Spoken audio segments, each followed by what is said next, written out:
Ce samedi, Charles III a officiellement été proclamé roi d'Angleterre à Londres. C'est une nouvelle page qui s'ouvre dans l'histoire de la monarchie britannique.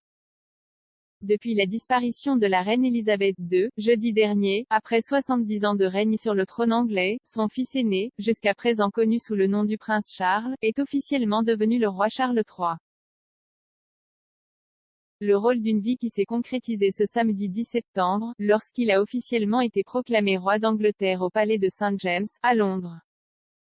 Un moment historique pour le souverain de 73 ans, qui ne s'est néanmoins pas déroulé sans embûches. Entouré de son épouse, la reine consort Camilla, ainsi que de son fils aîné le prince William pour l'événement, désormais premier dans l'ordre de succession au trône, le roi a connu une mésaventure au moment de signer à la plume sa proclamation. Il a d'ailleurs utilisé un stylo offert par ses deux fils, William et Harry, pour l'occasion. Alors que la cérémonie officielle était retransmise à la télévision, beaucoup ont noté une séquence de quelques secondes durant laquelle le père de William et Harry a fait preuve d'impatience devant ses assistants.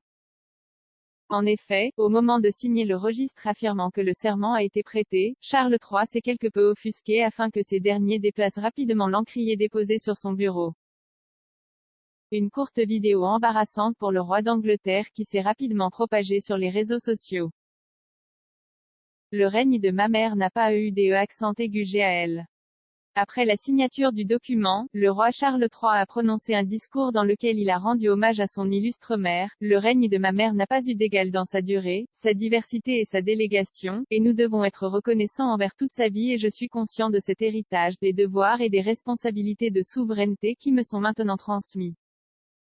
En acceptant ces responsabilités, je ferai de mon mieux pour suivre l'exemple qui m'est inspiré selon le gouvernement constitutionnel, afin de chercher la paix, l'harmonie et la prospérité des gens, de nos désirs et des territoires de notre royaume dans le monde entier, a-t-il notamment affirmé.